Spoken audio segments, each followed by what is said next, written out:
Oh, no, naturally. I'm making a movie. Okay, that's all right. I'm going to stop it.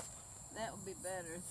Well, not really. Well, I didn't plan, but that's okay because because it's got sound. Here's what we're saying. Now, that is the kitten of China, the little one. I actually caught that cat when I was a little guy. Walked over and picked it up and then caged it with its brother or sister or whatever and tried to catch the mother. It didn't work out, so I cut them loose. And now the little squirt's coming over here and eating off our table here in Jones' backyard. That's his Uncle Maynard there in the chair, and his Uncle Spats up there on the gray and white tabby up on the eating out of the bowl right now. The black cats have all pretty much eaten. There goes Muñeca probably out there. Muñeca. She's don't bother me heading down. She's a he, I think, but I'm not sure. That one, you know where it stays at night? I told you about that underneath that plant there. Yeah. Because every morning when I come out, and it's been pretty, you know, at 6:30 even, it's really not that light out. Here comes Maynard. He's going to come back, at least check out another dose. And he's stretching, you know, like he's just getting low. Yeah.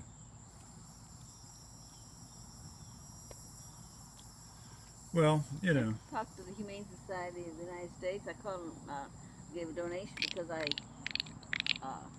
got a thing in the mail today. And I always give to the Humane Society over here in Manatee County.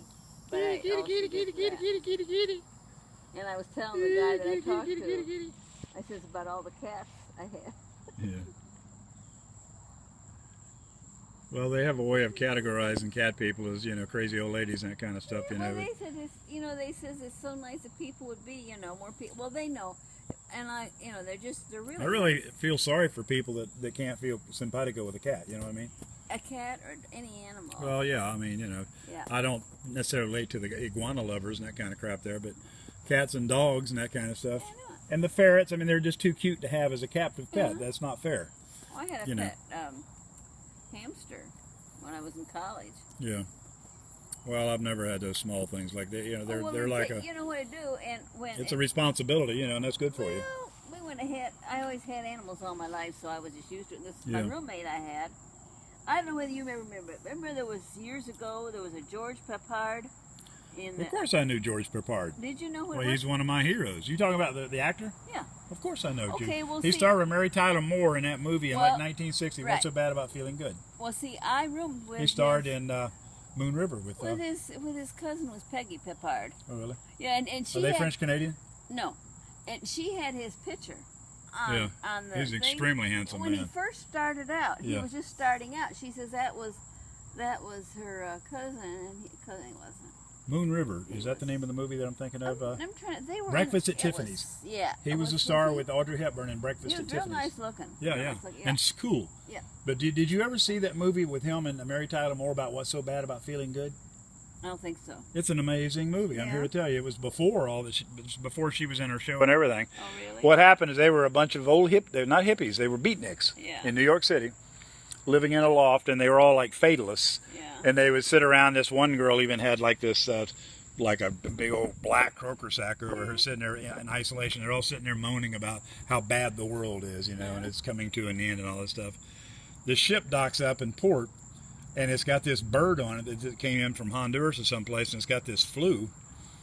And when it infects humans, they start seeing everything. It's like getting high. Oh, yeah. Everything is just beautiful, you know what I'm saying? And it flies in there and infects them, and slowly, one by one, they start to see the beauty of life and that kind of stuff, and they come out of their shells and come out and have a happy life. You know what she did? We had, see what we would do, we called him Rascal.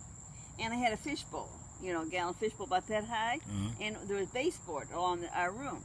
So what we would do is, and we had like a ladder on the inside, but what he could do is he would get up on the baseboard and then he'd jump in there we had the cedar shavings, and he'd jump in that fish bowl when he had to go to the bathroom, but then he just walked around the room.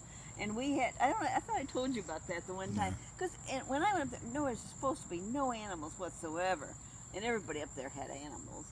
And when the house mother came, she'd come and check the rooms. Oh, she was one of these house mothers that, oh, you two are so perfect. I wish everybody could eat like this. Here we had him. We'd take, when you hear him come, we'd put the bowl in the closet, you know, and hope he'd stay in there. Well, he happened to get out. There's big boy. He came out to see him. Hey, big boy, what'd you say? Yeah. You miss Chow. And he's not supposed to eat up there, and he knows it. But you know what he did? He went all the way around the edge of the room, and as she's going out, he followed. Look at him. He's fixing to nail something. Big boy, don't you dare move that camera. Hey. Don't. Something's up underneath the hedge there that saw him. He saw it and he started moving. It could be just a lizard. No, he doesn't get lizards. Come here, baby. Oh, my God, if he saw one he wanted, I bet he could get it. He'd get something. I've never seen him with a lizard. Yeah. He probably makes very fast work out of him. Hey, You big boy. Hey, wanna see? He's so pretty. Pretty boy? You pretty boy, huh? Are you a boy? See how he's calming down? Yeah. You just get to be a sweetheart, aren't you? Huh? You're my That boy. little squirt right there just absolutely fascinates me. That little squirt right there absolutely fascinates me. It just let me walk up and pick it up, remember? Yeah. The two of them. But anyways, what he did, that rascal did, is when she went out the door, he got out and he followed. There's a leaf shaking up inside your thing there. He sees the movement. If nothing else, he sees something's happening. Oh, it's a cat. It's Maynard. Big boy, that's not nice. You know what he did? He'd follow her. He followed her into one room and around the other, and all the girls were standing out there and trying not to laugh hysterically because he was following her. She was talking, wasn't paying attention, you know. Of course, everybody was trying so she wouldn't watch him. But he ended up going all around the whole one of the precincts it was. And then we finally got him. But you know what irritated me with her? Is when she had slippers that had little bell-like things on, little tassels. And he would hear her when she'd leave the bathroom. He would hear her. So he would go out and wait for her to come in. I mean, he was a tame thing. I'd take him home. Smart, too, sounds to me like. Oh, yes, he was. Here comes the bells. Here comes the bells. I would take him home weekends, stick him in my pocket. Look at that cat. Yeah. What a cool cat. I would take him home weekends with me. Mother had a fit because he'd get up. We'd have to let him get up in the curtains because we always had cats in the house, too. Yeah, he's probably real familiar with them curtains. And, but he would, so I would take him and put him in my pocket, and one time when I was bringing him back, the house mother was there, and she was talking, and I wanted to get up because he was biting my fingers. To add insult to injury. But you know what she did? That's funny. You know what she did? Did she catch it? No. Well, no, she never saw it. But what happened, what Peggy did is when he came around the corner and when she went and shut the door, it killed him. Oh. Yeah, and you know what she did then, though? What really got me? Damn. She went with this other girl, they took and dissected him. Oh, Jesus And Christ. then threw him down Jesus. And then threw him down the chute for the garbage. And I didn't speak to her after that at all. I would say not. And I moved out of her with that because I couldn't handle that. Really? That's cruel. Yeah. What are you so concerned about it for? He's dead. You know, that was her attitude. Yeah. She probably never had animals before. Yeah. Well, she probably dissected all that she did have. Yeah. Well, when I was in high school, we used to dissect frogs and didn't think anything about it, but they were dead frogs. Yeah. You know, that was just doing biology. That little squirt's over there laying in the corner. He's just real comfortable, I tell you. Maybe he's the one that stays around there because there is one. Wow, here comes the thunders. I gotta go. They don't seem to